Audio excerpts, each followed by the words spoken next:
Di bawah lampu-lampu alun-alun Pyongyang, sejarah tercipta saat Kim Jong-un memberi perlindungan penuh bagi umat Islam di Korea Utara untuk sholat tarawih. Untuk pertama kalinya, suara takbir dan azan berkumandang bebas di negara yang terkenal tertutup, membuka pintu baru menuju toleransi di tengah bayang-bayang otoritarisme.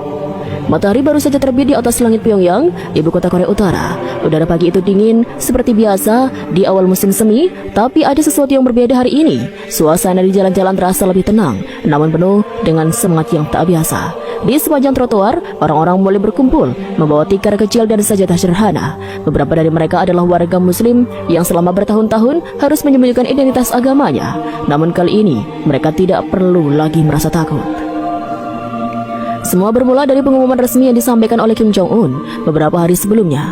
Dalam pidato singkatnya yang disiarkan di televisi nasional, pemimpin Korea Utara itu mengatakan bahwa semua warga muslim di negara ini diberi kesempatan, kebebasan untuk menjalankan ibadah mereka tanpa rasa takut.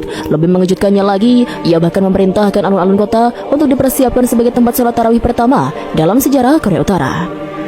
Kami ingin menunjukkan kepada dunia bahwa Korea Utara adalah rumah bagi semua agama, ujar Kim Jong-un dalam pidatonya. Meskipun ada suaranya tetap tegas seperti biasa, pernyataan ini langsung menjadi sorotan, baik di dalam maupun luar negeri. Bagaimana mungkin seorang pemimpin yang dikenal otoriter tiba-tiba memberikan ruang bagi umat muslim? Di sudut-sudut kota, para muslim mulai bersiap. Sebagian besar dari mereka masih ragu-ragu. Selama bertahun-tahun, mereka harus melaksanakan sholat secara diam-diam di dalam rumah atau ruang bawah tanah yang gelap. Mereka takut akan hukuman keras jika ketahuan.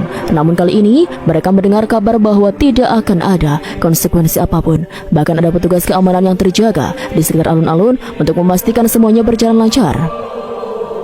Abdullah Lee, seorang pemuda berusia 25 tahun, termenung di tengah cermin. Ia memakai kemeja putih dan celana panjang hitam, pakaian terbaik yang dimilikinya.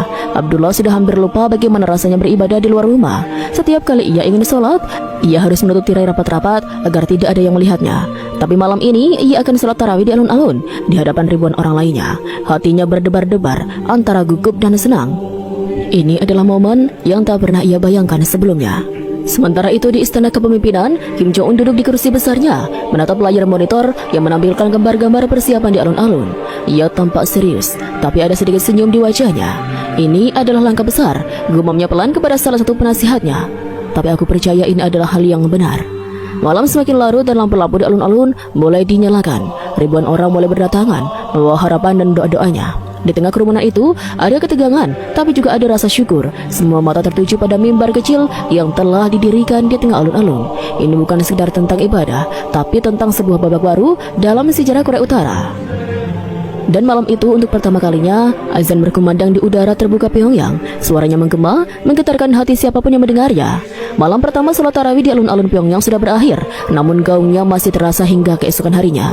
Berita tentang keputusan Kim Jong-un untuk melindungi umat muslim tidak hanya menjadi bahan perbincangan di seluruh penjuru Korea Utara, tetapi juga menyebar dengan cepat di luar negeri. Media internasional mulai ramai membahas langkah yang diambil oleh pemimpin kontroversial ini. Beberapa menyebutnya sebagai revolusi damai, sementara yang lain skeptis dan menganggap ini hanya strategi politik belaka. Di dalam negeri, reaksi masyarakat terbelah. Sebagian besar warga non-muslim merasa bingung. Bagaimana mungkin seorang pemimpin yang selama ini dikenal sangat ketat terhadap ideologi negara tiba-tiba memberikan ruang bagi agama lain? Di sisi lain, komunitas muslim Korea Utara merasa lega dan bersyukur. Untuk pertama kalinya dalam hidup mereka bisa menjalankan ibadah tanpa harus takut akan konsekuensi. Abdullah Lee adalah salah satu dari banyak orang yang merasakan dampak langsung dari kebijakan baru ini. Bagi itu, ia bangun lebih awal seperti biasa untuk mempersiapkan sahur. Namun kali ini, ia tidak perlu lagi untuk memasak diam-diam untuk memastikan bahwa tirai-tirai tertutup rapat. Ia bahkan berani mengundang beberapa tetangga muslim untuk makan bersama di rumahnya. Dulu, hal semacam ini adalah mimpi yang mustahil. Sekarang, ia bisa melakukannya tanpa rasa takut. "Kau benar-benar percaya bahwa ini aman?" tanya salah seorang tetangganya.